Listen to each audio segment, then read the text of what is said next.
Textile industry का संपूर्ण ज्ञान जिस भी आदमी को थोड़ी बहुत भी सीखने की ललक होती है, भूख होती है, इस वीडियो में उसको स्वाद आ जाएगा। ये वीडियो में ना मेरे को भी बड़ा मजा आया है एक्चुअली। हाँ, ये एमबीए कराने वालों को टेक्सटाइल इंडस्ट्री की वो फॉर्मूला फ्रेमवर्क दूंगा। ये आपने कहीं एक जगह पे वो 10 स्ट्रैटेजी इकट्ठी नहीं सुनी होगी। नमस्कार, विवेक बिंद्रा बोल रहा हूँ, फाउंडर एंड सीईओ बड़ा बिजनेस.com। बहुत दुखी रहते थे लोग टेक्सटाइल इंडस्ट्री को लेकर। बहुत लोगों ने बोला कमेंट बॉक्स में टेक्सटाइल पे वीडियो बनाओ, टेक्सटाइल पे वीडियो बनाओ। वापस आ चुका हूँ, आज टेक्सटाइल इंडस्ट्री की पूरी बात करूंगा। आज मैं आपको रिटेलर से लेकर मैन्युफैक्चरर तक गेम चेंज करेंगे। पीछे मैंने कोई अच्छे वीडियो दिए हैं, वो जरूर साथ में चेक कर लेना। एक मैंने क्रेडिट का वीडियो दिया आपको जिसमें मैंने बताया कि कर्जे से कर्जा कैसे मिल सकता है, आपको पैसा कैसे मिल सकता है अगर आपका सिविल स्कोर ठीक नहीं है तो भी। और बाकी टाइम मैनेजमेंट की कुछ टेक्निक्स और यूट्यूबर के ऊपर शेयर मार्केट पे कुछ वीडियो डाले थे मैंने। समस्याओं का समाधान, घटेगा बिजनेस में नुकसान, बढ़ाओ कस्टमर रिटेंशन, खत्म हो जाएगा कंपटीशन। ये ज्ञान बढ़ा देगा आपका नाम, कैसे बेचे सामान कस्टमर केवल याद रखेगा आप ही का नाम। टेक्सटाइल इंडस्ट्री की एमबीए करने वाले हम। रिटेल, कपड़ों का रिटेल, कपड़ों का व्यापारी, ये जो है ना एक कस्टमर का बिजनेस होता है। इसमें आपको दुकान के अंदर शोरूम में कुछ एंटरटेनमेंट, एक्साइटमेंट रखनी चाहिए, तभी कस्टमर आता है। वैसे तो रिटेलर बहुत सारे हैं, लाखों रिटेलर है हमारे देश में, इतना कंपटीशन है, इतनी स्कीम, इतने डिस्काउंट, तो रिटेलर अलग से कैसे निकल के आए? कपड़ों का व्यापारी क्या करेगा? इस इंडस्ट्री में होता क्या है? इसमें कौन चाहता है? करोड़ों रुपया कैसे कमाया जा सकता है? सुनना मेरी बात को। अगर इसके अंदर जैसे खाने की इंडस्ट्री होती है ना, फूड, उसको पहले देख के खाते हैं, आंखों से खाते हैं, फिर जबान से खाते हैं। कपड़ों में भी ऐसे ही होता है। हाँ, कपड़ों में भी ऐसे ही होता है। पहले आप कपड़ों को देख करके पहनते हो मन से, उसके बाद एक्चुअली पहनते हो। हाँ, तो शोरूम आपका ऐसा होना चाहिए, कपड़े ऐसे होने चाहिए, देखने में अच्छे लगे। बड़ी ल्यूक्रेटिव इंडस्ट्री है। 10 लाख रिटेलर है आज हमारे देश के अंदर कपड़ों के। और ब्रेक इवन पॉइंट इसका बहुत ईजी है, आसानी से अचीव हो सकता है। अगर 50% एफिशिएंसी पे भी करें तो ब्रेक इवन तुरंत मिल जाता है आपको इसमें। छोटा रिटेलर भी इसमें लॉस नहीं करता, लेकिन अगर ठीक से चलाए तो। हाँ, आपका रोटी कपड़ा मकान नेसेसिटी है, रिसेशन प्रूफ बिजनेस है। थोड़ा सा भी अगर आपने चेंज होते हुए फैशन को रिस्पॉन्ड कर लिया, छा जाओगे। 10 स्ट्रैटेजी दे रहा हूं। पहला, रिटेल के अंदर सेल्स नहीं होती है। कपड़ों के शोरूम में भी सेल्स नहीं है, परचेज सेल्स है। हाँ, क्या मतलब हुआ इसका? इसमें ना सारा गेम परचेज में है। परचेज, आपको क्या ब्रांड लेना है, क्या डिजाइन लेना है, कौन सी सीजन में चलेगा, किस प्राइस का चलेगा, गेम सारा परचेज में है। जितने भी मैंने कपड़ों के शोरूम देखे हैं, वहां सारी गड़बड़ तभी होती है जब उनके पास गलत माल पड़ा होता है। रिटेलर को एग्जीबिशन जाना चाहिए, एग्जीबिशन में जाकर के स्टडी करना चाहिए मार्केट क्या ले रही है। ऐसा नहीं कि आपको जो आकर के स्कीम दे गया है, जो आपको आके मिठाई का डब्बा देगा, भैया ये कपड़े ले लो हमारे बहुत बढ़िया, ऐसे बहुत सारे एजेंट्स आएंगे बीच में, वहीं सारा गेम खराब होता है। परचेज सीख लो पहले क्या होता है, परचेज करते कैसे हैं, फैशन और रेलेवेंसी के हिसाब से, पब्लिक डिमांड, ट्रेंड्स और रेलेवेंट स्टॉक के हिसाब से हमारे को लेना है। परचेज लाइफलाइन है, बाय राइट सेल राइट। सही खरीदा आसानी से अपने आप बिक जाता है। प्रॉब्लम क्या हो जाती है, मेन मुद्दा क्या है धंधे के अंदर, जब आप गलत माल लेके रख लेते हो तो इन्वेंट्री बढ़ जाती है, माल पुराना होता है, कपड़ा पुराना होता ही फैशन बदलते बिकना बंद हो जाता है। जब बिकना बंद हुआ तो गेम ओवर हो जाता है, क्योंकि रॉन्ग बाइक आपने, आपका अनस्टोल्ड स्टॉक मतलब आपका कैश फंस गया है। इतने दिन से कपड़े पड़े हुए हैं, मक्खी मार रहे हो आप, बिक नहीं रहे हैं, कैश आपका फंस गया है। ब्रांड जल्दी बिकते हैं, फटाफट बिकते हैं, स्कीम के चक्कर में मत आना। डेड स्टॉक हो रहा है तो तुरंत निकाल दो उसको। वाई एनालिसिस करो, मेरे साथ ऐसा क्यों हो रहा है, क्या मैं गलत डिज़ाइन ले रहा हूँ, क्या मैं महंगा या बहुत सस्ता ले रहा हूँ, क्या मेरा सेल्समैन ठीक नहीं है, या मैं डिस्प्ले अच्छे से नहीं कर पा रहा। बेसिकली यही 4 प्रॉब्लम होती हैं, डिज़ाइन की, प्राइस की, सेल्समैन की और डिस्प्ले की। ये 4 चीज़ें ध्यान रखनी अपने ज़रूरी है। बैड स्टॉक मत खरीदो, good stock, very good stock लेना। बैड स्टॉक मतलब जो बिकता नहीं, गुड स्टॉक मतलब जो बिक जाता है, डिमांड है, लेकिन वेरी गुड स्टॉक फट फट फट फट बिकता है। अब इसका मतलब क्या हुआ, 80-20 फॉर्मूला। फिर समझो, रिटेल के धंधे में आपकी सेल्स अच्छी नहीं करनी है, परचेज अच्छी करनी है। माल वही रखो, जो माल 80% बिकता है। हाँ, ये केवल 20% तरह का माल होता है जो 80% बिक जाता है, और वही वाला 20% तरह का माल, उसको 80% भर लो अपने पास में। 80% ऑफ दैट 20% जो आपको 80% ग्रोथ देगा। ये है मेन मुद्दा इसके अंदर। हाँ, इसको बोलते हैं एबीसी एनालिसिस या एफएसएन analysis, fast moving, slow moving, non moving. जो जल्दी बिकता है उससे शोरूम भर दो, जो धीरे बिकता है उसको केवल 15-20% रखो, और जो नहीं बिकता है उसको 2-5% से ज़्यादा कभी मत रखो। यही है मेन सारा का सारा गेम। परचेज जो है ना, माल को जमा करना। परचेज मतलब जमा, दुकान में सामान लाते हो, परचेज मतलब जमा, सेल्स मतलब मजा। हाँ, जमा मजा, जितना बढ़िया सेल्स करोगे उतना मजा आएगा आपको। लेकिन क्या है, आपका अगर जब जमा राइट है तो sales becomes easy and light. When the जमा इज राइट, यानी कि purchase is right, sales becomes easy and light. But when जमा इज रॉन्ग, गलत सामान ले आए, sales delays for very long. मुद्दा यही है। व्हेन जमा is right sales becomes easy and light, when जमा is wrong sales delays for very long. अगर आपने ईबीओ खोला है वहां तो आसान है, एक्सक्लूसिव ब्रांड आउटलेट बोलते हैं, मतलब एक कंपनी का शोरूम खोल लिया है, वहाँ तो आसान है, वहाँ तो कोई कंफ्यूजन ही नहीं है। जो बड़ा ब्रांड है वो खुद ही मर्चेंडाइज ढूंढने में आपको मदद करता है, वही आपको कौन सा माल लेना है, कितना माल लेना है, इस मार्केट में क्या चलेगा, मार्केट इंटेलिजेंस देता है, प्रोडक्ट मार्केट फिट आपको बना के दे देगा। हाँ, तो वहाँ पे आपके लिए, क्योंकि अगर अच्छी सेल हो रही है तो आपके ब्रांड पे भी इंपैक्ट करेगा, तो वो खुद ही कंपनी करके दे देती है। लेकिन अगर आपका ईबीओ नहीं है, मल्टी ब्रांड आउटलेट है, तो आपको परचेज समझदारी से करनी है। दूसरा, स्टॉक आउट इज पॉइजन। देखो, जो माल ज़्यादा बिकता है ना, वो अगर स्टॉक आउट मतलब क्या होता है कि भाई सामान खत्म हो गया है, बिकने वाला माल वो खत्म हो गया है। देखो, अगर कुछ स्टॉक फालतू रखा है ना, उसका जो नुकसान है आप कैलकुलेट कर सकते हो कि भाई मेरा 50,000 रुपये का माल फालतू पड़ा है, उस और वो बिक नहीं रहा, मतलब 50,000 रुपये फंसा हुआ है। लेकिन जो माल बिकता है वो नहीं है, तो कितने सारे कस्टमर वो ले जाते, जो लेके नहीं गए, वो आपको पता भी नहीं चलने वाला। तो जो स्टॉक आउट यानी कि माल ना होना, यानी कि जो बिकने वाला माल है वो ना होना, ये आपके धंधे के लिए जहर है। अगर आपके पास स्टॉक कम पड़ा है, अंडर स्टॉक है या गलत स्टॉक है, इसका कारण तो या तो लैक ऑफ फंड, आपके पैसे की कमी है, वर्किंग कैपिटल मैनेज नहीं करना आ रहा है, या माल अगर जल्दी बिक के खत्म हो गया है, इसका मतलब आपको पता ही नहीं कि पुअर डिमांड फोरकास्टिंग है, आपको आइडिया नहीं है आपके पास क्या बिकता है। या फिर खत्म हो गया, इसलिए खत्म हो गया क्योंकि पीछे से आपको सही सप्लायर नहीं है, वो सप्लायर डिले कर रहा है इसलिए, या आपको इन्वेंट्री ऑटोमेशन नहीं आता। आप बात को समझे कि डिमांड होते हुए भी माल को ना बेच पाना, ये बहुत बड़ा ब्लंडर है। हाँ, कस्टमर भी चला जाएगा, आपकी इमेज भी चली जाएगी और दूसरे के पास चला जाएगा। तो आप क्या करिए, परेटो प्रिंसिपल जो मैंने बताया था, जो 20% माल 80% बिकता है, उस माल का हर महीने फ्रेश बाइंग करते रहो, शोरूम नया लगेगा। आप फ्रेश बाइंग हर महीने करते रहो, शोरूम नया लगेगा। आपको वर्किंग कैपिटल मैनेज करनी आनी चाहिए, आपको ट्रेंड और फैशन पकड़ में आने चाहिए। आप या तो ईबीओ खोल लो, दो पाए, या तो एक्सक्लूसिव ब्रांड आउटलेट खोल लो, भाई जिस कंपनी, वो कंपनी खुद ही बता देगी क्या बिकता है क्या नहीं बिकता, उसके पास ईआरपीज हैं, सॉफ्टवेयर हैं, बता देगा। और आप ईबीओ नहीं खोलना चाहते, अपना ही एमबीओ चलाना चाहते हो, तो फिर ईआरपी खुद लगा लो। रेडी सोल्यूशन आजकल ईआरपी के बहुत सारे आ रहे हैं, वो लगा लो, काम हो जाएगा। तीसरी स्ट्रैटेजी पे ध्यान देना, लोकेशन जो है ना, इसमें बड़ा गेम चेंजर है। आपके शोरूम का, आपके स्टोर का, आपकी कंपनी का लोकेशन कहाँ पे है, फिजिकल लोकेशन से बात बनती है। भैया अगर लोकेशन कमजोर है, कस्टमर ही नहीं आ रहा, तो बेकार है। आपका जो प्राइमरी कस्टमर है ना, जो 60 से 80% कस्टमर वैसा होता है जो माल खरीदता है। सेकेंडरी मतलब 15% कस्टमर ही कभी कभी लेता है। टर्शरी मतलब वो कस्टमर जो माल खरीदता ही नहीं है। इसका कैलकुलेशन करना सीख लो, ये कैसे मिलते हैं, इसके कुछ तरीके होते हैं, ये मिलते कैसे हैं, क्या फैक्टर होते हैं। आप जहां दुकान खोल रहे हो वहां कस्टमर आपके काम के रहते कितने हैं, वो पढ़े लिखे कितने हैं, यहां पे चलने वाले पैदल ग्राहक कितने घूमते हैं, इनकी उम्र क्या है, जो प्रोडक्ट आप बेच रहे हो वो उस उम्र के लोगों को देना है कि नहीं देना है, किस प्रोफेशन के लोग रहते हैं आसपास।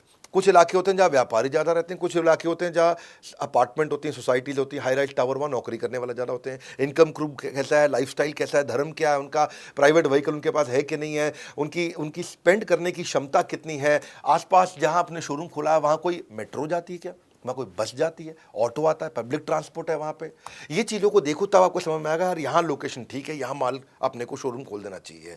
चौथी स्ट्रैटेजी बड़ी कमाल का गणित दूंगा इसमें मैं, ये रियल कंटेंट है भाई साहब। हाँ, brand gives you better inventory turnover. क्या मतलब हुआ बेटर इन्वेंट्री टर्नओवर? मतलब बेटर आरओआई। इसका मतलब समझो, केस स्टडी से समझाता हूं। मोबाइल के दो ब्रांड लेते हैं, जियोनी और शाओमी। जो दुकानदार है ना, उसको शाओमी केवल 4% मार्जिन देता है, जियोनी 12% मार्जिन देता है। लेकिन फिर भी कौन, मतलब कमाई किस में जा रहा है, जियोनी में कि शाओमी में? जियोनी में। जियोनी 12% दे रहा है। हाँ, यानी कि आपने 1 लाख रुपए का मोबाइल बेचा जियोनी का, तो आपको 12,000 रुपये कमा लोगे। शाओमी का 1 लाख रुपए का मोबाइल बेचा तो केवल 4,000 रुपये कमाओगे। तो आदमी कहे भाई जियोनी ज़्यादा रख लो, लेकिन वो शाओमी रखता है ज़्यादा। पूछो क्यों? क्योंकि समझो यहाँ पे दो आपके बड़े अच्छे से खाने बने हुए हैं जहां आपने मोबाइल रखे हुए हैं, है कि नहीं, रैक अंग्रेजी में बोलते हैं। यहां 1 लाख रुपए का जियोनी पड़ा है, यहां 1 लाख रुपए का शाओमी पड़ा है। जियोनी 1 लाख रुपए का पूरे महीने में एक ही बार बिकेगा, यानी कि एक महीने में 1 लाख रुपए का आपने जियोनी बेच लिया, तो आपको उस पर कितना बच गया? 12% के हिसाब से 12,000 रुपये बच गया। लेकिन शाओमी इतनी तेज बिकता है, इतना ज़्यादा बिकता है, इतना ज़्यादा बिकता है कि ये 1 लाख रुपए का माल बिक गया, फिर आपने खरीदा, फिर बिक गया, फिर आपने खरीदा, फिर बिक गया, फिर आपने खरीदा। आपने फंसाया तो 1 ही लाख है, लेकिन ये 10 बार बिक गया। इधर 1 लाख का माल 1 बार बिका, शाओमी का 1 लाख का माल 10 बार बिक गया। शाओमी दे तो रहा था 4%, लेकिन उस 1 लाख पे आपने 4% 10 बार कमा लिया। यानी कि आपने यहाँ 40,000 रुपये कमाया और यहाँ आपने 1 लाख पे केवल 12% देखने में अच्छा था, पर ये एक ही बार बिका तो आपने 12,000 कमाया। तो इस 1 लाख पे अपने महीने में 12,000 रुपये कमाया, इस 1 लाख पे महीने में आपने 40,000 रुपये कमाया, क्योंकि माल 1 ही लाख का रखा था, बिक रहा है, आ रहा है, बिक रहा है, जा रहा है। आप तो 1 ही लाख का माल फंसाते हो ना, अपना पैसा तो 1 ही लाख फंसाया दोनों जगह पे आपने, पर ये कम बार बिका जियो नहीं, तो यानी कि 1 बार बिकने पे आपको 12,000 कमा के दिया, 10 बार 1 लाख का माल बिकने के कारण आपको 40,000 रुपये कमा के दिया। इसको बोलते हैं आरओआई। इसका मतलब क्या भैया? मतलब ये है कि अगर आप अच्छा ब्रांड रखोगे तो वो आपका ब्रांड बना देगा, और लोकल आइटम रखोगे तो आपको भी जिंदगी भर लोकल बनाए रखेगा।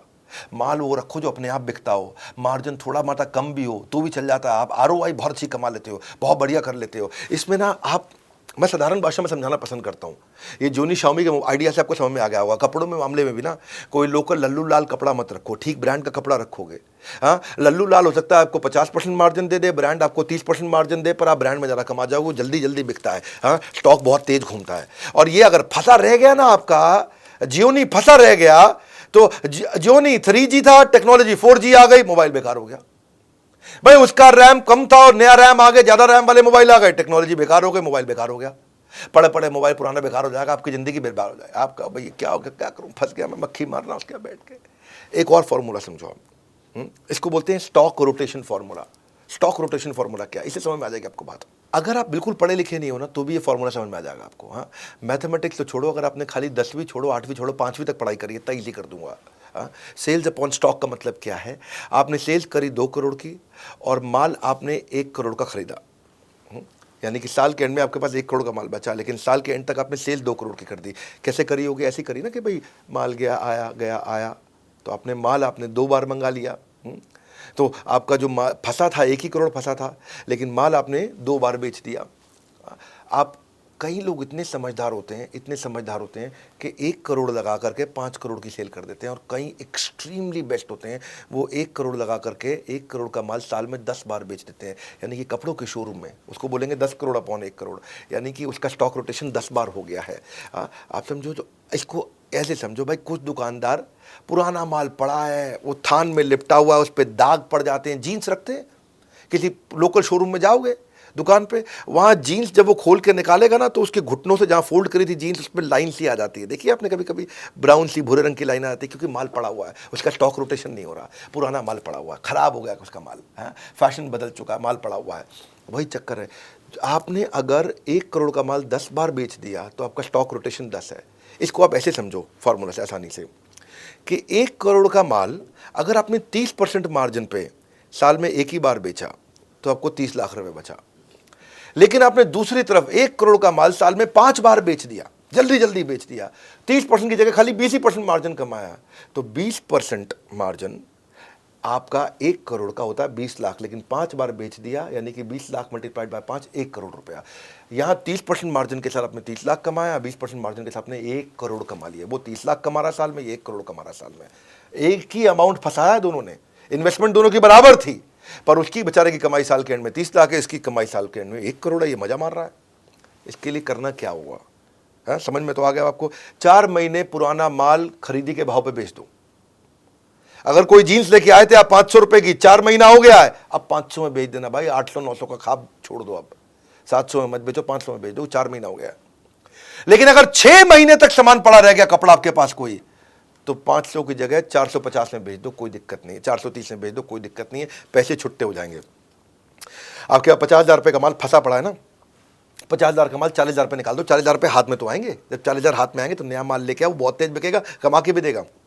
जब जगह खाली होगी, नया माल आएगा, नया माल जल्दी बिकेगा, जो शॉप है वो शोरूम लगने लग जाएगा अपने आप।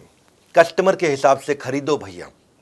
कई लोग आएंगे आपको स्कीम देंगे, अरे भाई साहब 3 जीन्स ले लो, साथ में 3 जीन्स फ्री दे रहा हूँ, वो स्कीम है। हो सकता है कस्टमर ना ले रहा, वो कस्टमर वही लेगा जो कस्टमर को पसंद आता है। कस्टमर के हिसाब से माल खरीदो, स्कीम के हिसाब से नहीं कि जो डिस्ट्रीब्यूटर डीलर आके आपको स्कीम दे जाता है। हाँ, तो आपके लिए देखो एक चीज़ और अच्छी बताता हूँ, आपको आरओआई अच्छा निकालना है ना, टेलर रख लो अपने पास। टेलर के साथ बहुत कमाई होती है भैया। शोरूम खोलना मुश्किल है, टेलर रखना आसान है। पर क्या शोरूम तो आप खोल लेते हो, उसके बाद टेलर के खर्चे आपको चुभने लग जाते हैं। हाँ? आप क्या है कि आप $1 खर्च कर देते हो, 1 पेनी में दिक्कत आती है। 2,000 का नोट खर्च कर देते हो, 2 रुपए खर्च करने में दिक्कत आती है। टेलर रखो। देखो रेस्टोरेंट वही चलता है जहां शेफ अच्छा हो, इसी तरह कपड़ों का शोरूम वही अच्छा चलता है जहां टेलर अच्छा हो। शेफ लाना मुश्किल नहीं है, रेस्टोरेंट खोलना मुश्किल है। आप अगर रेस्टोरेंट, ये बड़ा इंपॉर्टेंट है चीज़ को समझना कि टेलर छोटी छोटी चीज़ें आपके लिए अच्छी इतनी तेज कर सकता है सर्विस के मामले में कि आपका कस्टमर वापस आता है लौट करके। मैं ना इस रिटेल इंडस्ट्री के अंदर, इसके अंदर ये जो हमारी टेक्सटाइल इंडस्ट्री है, इसमें सियाराम एक अच्छा ब्रांड है। उसके जो ओनर हैं, चेयरमैन है मिस्टर रमेश पोदार, हमारी बड़ी मित्रता है उनसे, बड़ा प्रेम है, बहुत बहुत वार्म और कॉर्डियल रिलेशनशिप है मेरा। तो मैं सोचा कि टेक्सटाइल की बात कर रहा हूँ, तो मैंने रमेश जी को फ़ोन लगाया। मैं कहा नमस्कार रमेश जी, कैसे हैं? वो नमस्कार बिंद्रा जी, बहुत अच्छे हैं, बड़ा उनसे प्यार है। वो मेरे को उन्होंने कुछ कपड़े भी गिफ्ट किए अपने, बोले मैं सियाराम के सूट पहनूँ बिंद्रा जी, ये भी मैं सियाराम का सूट पहना हुआ है। तो मैंने जब उनसे बात किया, मैं कहा उनसे भी थोड़ा सी ये समझता हूँ, तो मैं उनकी भी स्ट्रैटेजी बताता हूँ। ये 1978 की कंपनी है भैया, सियाराम, जे हेम्स्टेड, कैडनी, ऑक्समबर्ग भी बड़ा ब्रांड, सब इन्हीं के 80 मिलियन मीटर जो है ना बनाते हैं, कि 40,000 आउटलेट पे माल बेच रहे हैं। 100 करोड़ तो उन्होंने 1991 में पहला कर लिया। देसी ब्रांड लेकिन इंटरनेशनल अपील है इनका। ये रिलेशन इनके साथ ऐसा है कि इन्होंने देखा कि डॉक्टर विवेक बिंद्रा बड़े वर्ल्ड रिकॉर्ड बना रहे हैं, तो इन्होंने भी रिटेलर्स के लिए एक इवेंट किया था और उसमें इन्होंने गिनीज वर्ल्ड रिकॉर्ड बनाया था। मुझे बोले कि आपसे इंस्पायर हुए, आपके देखा देखी हमने भी वर्ल्ड रिकॉर्ड बनाया। तो सियाराम के रमेश पोदार जी से एक और स्ट्रैटेजी मुझे समझ में आई, space utilization is revenue maximization. कई बार लोग शोरूम खोल लेते हैं। अब एक भाई थे हैदराबाद के, और उनका जो शोरूम था, उनका जो स्टोर था, वो 6,000 स्क्वायर फीट का था। 3,000 स्क्वायर फीट ग्राउंड फ्लोर पे, 3,000 स्क्वायर फीट फर्स्ट फ्लोर पे। तो ग्राउंड फ्लोर पे उन्होंने बना रखा शोरूम, बहुत बढ़िया, चकाचक, लाइट, बहुत सुंदर, मतलब अंदर घुसो तो देख के बड़ा हो मजा आ जाता। और ऊपर उन्होंने बना दिया गोडाउन। तो रमेश भाई वहां गए, उनसे मिले, उन्हीं का रिटेलर था। तो रमेश भाई बोले, अब सियाराम के चेयरमैन है तो सामने वाला बात सुनता भी है उनकी। बोले यार तुम गलती कर रहे हो, प्राइम लोकेशन पे, हैदराबाद की सबसे महंगी रोड पे तुम्हारा ये शोरूम है, और फर्स्ट फ्लोर को तुमने बना रखा है गोडाउन। गोडाउन सस्ती जमीन पे बनाओ, तो ग्राउंड फ्लोर पे भी शोरूम कर दो, फर्स्ट फ्लोर पे भी शोरूम कर दो, स्पेस को यूटिलाइज करो। स्पेस यूटिलाइज होगा, रेवेन्यू मैक्सिमाइज होगा। वो भाई मान गया उनकी बात। वही आदमी जो नीचे ग्राउंड फ्लोर पे 8 करोड़ का टर्नओवर कर रहा था, ऊपर फर्स्ट फ्लोर खोलते ही वो 12 करोड़ पे आ गया, फिर 15 करोड़ पे आ गया। तो उन्हें बहुत धन्यवाद किया, क्योंकि जब गोडाउन बनाना था वो सस्ती जगह बनाया, खर्चा उसका बहुत कम हो गया। वरना अगर ऊपर फर्स्ट फ्लोर जो इतनी प्रीमियम लोकेशन थी, उससे फट फट फट फट तेज कमाया उन्होंने। तो स्पेस यूटिलाइजेशन जब करोगे तो उसमें देखो मैनेक्विन अच्छे से डालो, ट्रायल रूम बनाओ, शीशे लगाओ, डिस्प्ले शेल्फ अच्छे लगाओ, डिस्प्ले काउंटर बढ़ाओ। जितना अच्छे से स्पेस को यूटिलाइज करेंगे ना, उतना रेवेन्यू मैक्सिमाइज होता है आपका। अगला है छठा स्ट्रैटेजी, इफेक्टिव ट्रेनिंग, मतलब हायर कन्वर्जन। आपने शोरूम बनाया, आपके शोरूम पे आपने कितने सालों की मेहनत करी है ना, कितना पैसा लगा दिया आपने वहाँ पे, कितना कुछ कर दिया आपने, इतनी ब्रांडिंग मार्केटिंग कर दी उसकी। आज उसकी इतनी इज्जत हो गई कि रोज 100 कस्टमर आ रहे हैं वहाँ पे। अगर रोज 100 कस्टमर आ रहे हैं और आपका सेल्समैन इतना कमजोर है कि 100 में से खाली 20 को माल बेच पाता है, 100 में से वो 20 को माल बेच पाता है, क्योंकि उसकी ट्रेनिंग अच्छी नहीं हुई। अगर उसकी ट्रेनिंग अच्छी कर दें, वो 100 में से 40 को माल बेच दे, तो आपका टर्नओवर एकदम डबल हो जाएगा। हाँ, कस्टमर लाने पे आप खर्चा कर चुके हो, पर उसकी ट्रेनिंग नहीं करी आपने। ये छोटे छोटे खर्चे होते हैं। प्रोफेशनलिज्म बढ़ाइए। हाँ, प्रोफेशनल्स को लाइए, उनको उतना प्रेम दीजिए कि वो फैमिली हो जाएं। फैमिली को लाइए, उनको उतना ट्रेनिंग दीजिए कि वो प्रोफेशनल हो जाएं। दो बातें हैं कि आप जब किसी एम्प्लॉय को हायर करते हो, उसको इतना प्रेम दो प्रोफेशनल आदमी को कि वो फैमिली जैसा हो जाए, और खुद के जो परिवार वाले हैं उनको इतना ट्रेनिंग दे दो कि वो प्रोफेशनल्स की तरह काम करना शुरू कर दें। मजा आएगा। उसके बाद ट्रेनिंग का कल्चर बना दो। यंगस्टर्स को बहुत दिक्कत आती है, उनके लिए बड़ा आसान हो जाएगा। डेटा ड्रिवन अप्रोच रखो, मेजरेबल गोल रखो, नहीं तो एवरीथिंग गोल गोल हो जाएगा। अगर मेजरेबल गोल नहीं होगा तो एवरीथिंग गोल गोल। गोल गोल चाहिए या बड़ा जबरदस्त वाला गोल चाहिए। अपने मैनेजर को, स्टोर कीपर को, सेल्समैन को, कस्टमर सर्विस एग्जीक्यूटिव को, शॉप फ्लोर में सबको बढ़िया ट्रेनिंग दो। इसको सारे रिटेलर्स के आप पहुंचा देना, जितने भी भैया अपने टेक्सटाइल वाले हैं। गेम चेंजर वीडियो में कुछ ऐसे ऐसे फॉर्मूला दूंगा आपको मैं। तो सेल्समैन ना बड़ा इंपॉर्टेंट टच पॉइंट होता है। 10 में से 2 कस्टमर को माल बेच पा रहा था, वो 10 में से 4 को बेचना शुरू हो गया। अच्छी ट्रेनिंग दे दी आपने तो टर्नओवर डबल हो गया आपका। तो आपका जो शॉप फ्लोर है वो बहुत इंपॉर्टेंट एरिया है। उसको आप फीचर वर्सेस बेनिफिट की ट्रेनिंग दो। भाई कपड़ों का फीचर मत बताओ, बेनिफिट बताओ उसको। प्रोडक्ट की origin, history, accessories, catalogue, prices, कपड़ों के डिफरेंट साइजेज, यूके का साइज ये है, यूएस का साइज ये है, मेन का साइज ये है, वुमेन का साइज ये है। फैब्रिक का उसको एक्सपीरियंस हो जाना चाहिए। कॉम्पिटिटर क्या प्रोडक्ट बेच रहा है, कॉम्पिटिटिव एडवांटेज क्या, उसको समझ में आ जाना चाहिए। एटिकेट्स के साथ बात करें, रैपो बिल्डिंग, रिलेशनशिप बना करके माल बेचे, कस्टमर के बाइंग बिहेवियर को पहचाने। डिफिकल्ट गुस्से वाला कस्टमर आ गया, एकदम चिड़ा हुआ, नक चढ़ा, ऐसे वाला भी होता है ना कहीं, हाँ, उसके साथ भी बड़ा कैसे वो डील करे, उसको कैसे समझाए और कैसे फॉलो अप करे, रेफरल कैसे ले, सेल्स को क्वालिफाई करे, प्रोफेशनल एथिक्स और एटिकेट उसको समझ में आ जाए, क्रॉस सेल अपसेल कर सके, है कि नहीं है। क्रॉस सेल अपसेल क्या होता है कि वो अगर कोट खरीदने आया तो अंदर के लिए शर्ट भी बेच दी साथ में, हाँ, अगर वो ट्राउजर लेने आया है तो ट्राउजर के साथ में अपने सॉक्स भी बेच दिए उसको, आपने अगर वो स्कर्ट लेने आई है तो अपने साथ में टॉप भी बेच दिया उसको, हाँ, तो इसको क्रॉस सेलिंग। अप सेलिंग क्या है, अगर वो 2000 वाला ले रहा है तो उसको 2000 की जगह 3000 वाला माल बेच दिया। एस्पिरेशनल सेलिंग कर दिया, कस्टमर का मन कैसे मोह ले ताकि सेल्स अपने आप ही हो ले, हाँ, कस्टमर का मन कैसे मोह ले सेल्स अपने आप ही हो ले, इससे आपका आरओआई निकल के आएगा, गेम चेंजर है। सातवीं strategy, keep an I on KPI. KPI मतलब की परफॉर्मेंस इंडिकेटर। कुछ फॉर्मूलाज रखने चाहिए अपने स्टाफ के साथ, अपने ऊपर भी रख सकते हो। बेटा झूठ बोल सकता है, डेटा झूठ नहीं बोल सकता। फॉर्मूला क्या है आपको पता है, भैया मैं गैस नहीं देता, मैं ये नहीं बोल रहा जान लगा दो, मेहनत कर लो, खून पसीना एक कर लो, एड़ी चोटी का जोर लगा दो, ये सब बोल रहा हूं क्या मैं? फालतू मोटिवेशन नहीं मेरे भाई, रियल फॉर्मूला। बिजनेस के मामले में डॉक्टर विवेक बिंद्रा के चैनल पे आ जाओ, बड़ा बिजनेस, बस बस बस इतना ही। केपीआई मतलब डेटा ड्रिवन काम करना। कैसे करना है आपको? डेटा ड्रिवन का मतलब है जैसे ना आप कुछ फॉर्मूला चेक करो, प्रॉफिट पर स्क्वायर फीट। अगर आपका 1000 स्क्वायर फीट का शोरूम है, आपका 1 लाख रुपए का प्रॉफिट हो रहा है, तो 1 लाख को 1000 से डिवाइड कर दो, आपको पता चल जाएगा प्रॉफिट पर स्क्वायर फीट कितना आ रहा है। फिर वो बेंचमार्क से उसको इंप्रूव करो। एवरेज ट्रांजैक्शन वैल्यू, जितने लोग आ रहे हैं, मेरा जो मेरा नाई है ना, बाल काटने आता था मेरे, उसके यहाँ एवरेज ट्रांजैक्शन वैल्यू जो थी 200 रुपये की थी। मैंने उसको बताया कैसे कॉम्बो बना दे और average transaction value, average order value को 500 रुपये कर दे। उसने कॉम्बो बनाना शुरू किए। जो कस्टमर बढ़ाना मुश्किल है, लेकिन उसी कस्टमर से ज़्यादा पैसा लेना आसान है। तो 200 में जो बाल काटता था, शेव करता था, उसने बोला मैं मसाज के साथ में बाल भी फ्री कर रहा हूँ काटना, शेव भी फ्री कर रहा हूँ, ये भी कर रहा हूँ। तो लोग जो है ना, उसने मैंने उसको बताया कि ऐसा करो, सेल्फी ले ले यार, एक थीम उसको दिया, वो बहुत चल गया उसको, भाई मज़ा आ गया, है कि नहीं। लोगों ने वो 200 की जगह 500 का माल लेना शुरू कर दिया। इसको बोलते हैं एवरेज ट्रांजैक्शन वैल्यू। हाँ, ऐसे ही आप लीड कन्वर्जन, कि भाई जितना कस्टमर आ रहा है कितने को बेच पा रहा है, पिछले महीने से ज़्यादा रेवेन्यू करके देखा, ये भी केपीआई हो गया, की performance indicator. Upsell cross sell कितना कर रहा है, हाँ, एवरेज सेल्स साइकिल टाइम, मतलब ये कस्टमर को कितनी देर में बेचता है। हाँ, कई सेल्समैन होते हैं वो, उसके पास कस्टमर आया 15 मिनट में बेच देते हैं। कई सेल्समैन होते हैं उसके पास कस्टमर आया 1 घंटा सब खोल के बैठ जाता है, ये भी देख लो, ये भी देख लो, ये भी देख लो। कस्टमर कंफ्यूज, गोल चक्कर होता रहता है। साइड में अमेजोन खोलता है और वो अपनी मम्मी को बोले मम्मी यहाँ से ले लेंगे, माल भी नहीं बिकता, है कि नहीं है। और बिकता भी तो ये 1.5 घंटे बाद जाके बिकता है। इसको क्या बोलते हैं? Average handling time, AHT। तो ये भी देखो कौन एम्प्लॉय ज़्यादा टाइम लगा रहा है। Average profit margin on sales, कौन डिस्काउंट ज़्यादा दे देता है, पूरे मार्जिन पे बेच रहा है कि नहीं बेच रहा। ये सेल्स पर रिप्रेजेंटेटिव, अगर आपकी 1 लाख की सेल हुई है और आपने पास 10 आपके पास एम्प्लॉय है, सेल्समैन है, तो मतलब ऑन एन एवरेज एक आदमी 10,000 रुपये की सेल करता है। तो जो 10,000 से ज़्यादा की करता है उसकी ताली बजा दो, जो 10,000 से कम की करता है उसकी ट्रेनिंग कर दो। ये कुछ बढ़िया बढ़िया KPIs होते हैं। सेल्स पर एम्प्लॉय निकाल लो, एम्प्लॉय टू कस्टमर रेशियो निकाल लो, हाँ, कि भाई आपने इससे ये बड़ा फ़ायदा है एम्प्लॉय टू कस्टमर रेशियो, कि अगर आपके पास रोज 1000 कस्टमर आ रहे हैं और 10 सेल्समैन हैं, तो आपने निकाल लिया भैया कि मैं 100 कस्टमर पे एक सेल्समैन दिन भर में लगाता हूं। जब फेस्टिवल का टाइम आता है 1000 कस्टमर की जगह 3000 कस्टमर हो जाते हैं, तो आपको पता चल जाएगा कि भाई मुझे 1 महीने के लिए 10 की जगह 30 आदमी करने पड़ेंगे, क्योंकि आपका एम्प्लॉय टू कस्टमर रेशियो निकल गया। हाँ, कस्टमर कितने दिन तक आपके साथ ट्रांजैक्शन करता है, क्योंकि कस्टमर रिपीट कस्टमर बन रहा है कि नहीं, लॉयल कस्टमर बन रहा है कि नहीं, प्रमोटर एडवोकेट बन रहा है कि नहीं बन रहा।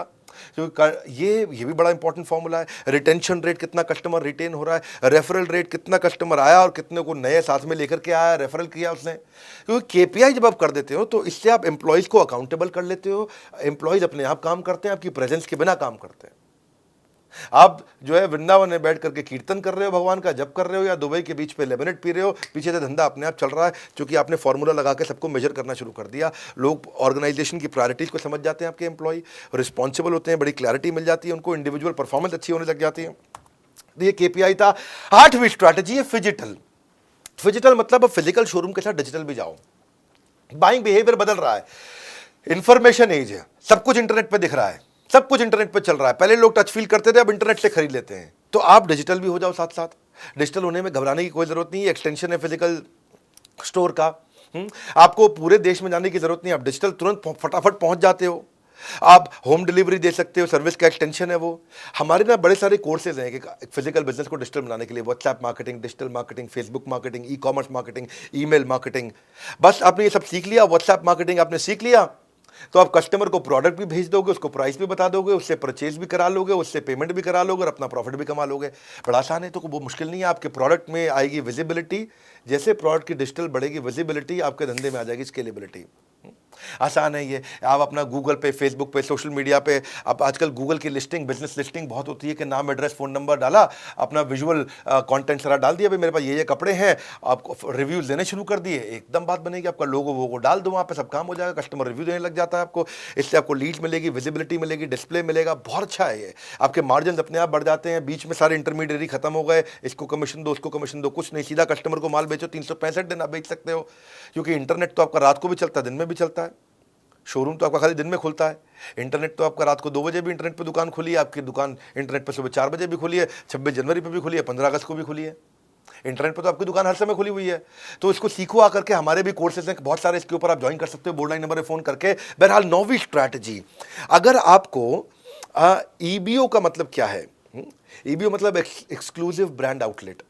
इसमें आपकी मेहनत कम है, ब्रांड की मेहनत ज़्यादा है, वो सारे आपकी मदद करते हैं। मान लो आपने कोई भी ब्रांड उठा लो, अभी सीआरएम की बात कर लेते हैं, सीआरएम का ब्रांड उठा लो, उसके अपने लॉयल कस्टमर हैं, उसकी अपनी बहुत बड़ी विजिबिलिटी है, उसका अपना प्रूवन एक क्वालिटी और कमर्शियल वायबिलिटी है, और आपको बड़ी अच्छी प्रीमियम अपील है उसकी। ब्रांड का अपना एक विजन होता है, उसकी अपनी लॉन्ग टर्म स्ट्रैटेजी होती है, उसके अपने ग्रोथ प्लान होते हैं, उसके बाद अपने मार्केटिंग के बजट होते हैं। आप थोड़ी कर सकते हो सारे बॉलीवुड वाले को ला दो।